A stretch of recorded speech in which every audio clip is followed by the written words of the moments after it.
কাকা দাঁড়ান, এটা ধরেন, সঠিক ওজন অনুমান করেন। এখানে কত কেজি আছে বলতে হবে, বলতে পারলে এই জিনিস আপনার। কথা সোজা। 5 কেজি। 5 কেজি। ভাইবা চিন্তা বলছেন? ইনশাআল্লাহ। সত্যি? হ্যাঁ। ইস, কাকা হইলো না। এই যে আরেক ভাইরে পেয়ে গেছি। হ্যাঁ, এই জিনিস ধরেন, এটার সঠিক ওজন অনুমান করেন। যদি সঠিক ওজন অনুমান করতে পারেন এই জিনিস আপনার। বলেন কত কেজি হবে? 5 কেজি না? হইলো না। দর্শক, এই কাকাও 5 কেজি বলছে, ভাইও 5 কেজি বলছে।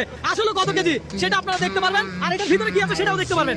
আগে একজন ব্যক্তি সঠিক ওজন অনুমান করুক। আসেন, এমন ধরেন, সঠিক ওজন অনুমান করে। যদি সঠিক ওজন অনুমান করতে পারেন এই জিনিস আপনার। কথা সোজা। হ্যাঁ, বুঝাইতে পারছি? 5 কেজি। 5 কেজি। এটার সঠিক ওজন অনুমান করেন।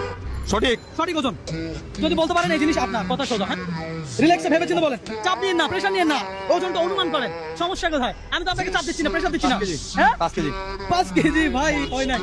ভাই রে ভাই, আমার হাত ব্যথা হয়ে গেছে, হাত লাল হয়ে গেছে। দর্শক, ভিডিওটা লাইক কমেন্ট শেয়ার করেন। হ্যাঁ, মামা দাঁড়ান দাঁড়ান, এইটা ধরেন, এটার ওজন অনুমান করেন। সঠিক ওজন যদি বলতে পারেন এই জিনিস আপনার। কথা সোজা। কি আছে এটা দেখা দরকার না, আপনি শুধু ওজন ভালো করে মাপেন। কত কেজি? বললাম তো 4 কেজি হবে। 4 কেজি হবে। আরে আপনি কোন জেলা? নওগাঁ জেলা। আর একটু ভেবে চিন্তে বলেন না। আমার প্রয়োজন ভাইয়ের থেকে হেল্প নেন, এই ভাইয়ের থেকে হেল্প নেন। ভাই একটু ধরেন তো, একটু হেল্প নেন। বাড়াই বলেন। হ্যাঁ? আরো 200 গ্রাম বাড়াই বলেন। আরে ভাই বলেন, 4 কেজি 200 হতে পারে। মানে এই 200 গ্রামে ভাইয়া দিছে।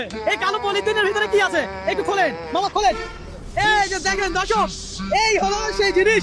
আর এইখানে আছে 4 কেজি 135 গ্রাম। আপনি বলতে পারছেন 4 কেজি 200 বলছেন, কিন্তু কাছাকাছি গেছেন। এই জন্য এই মাছ আপনার। মাছটা ভাই আমার খুব আনন্দ লাগতেছে। তাই নাকি?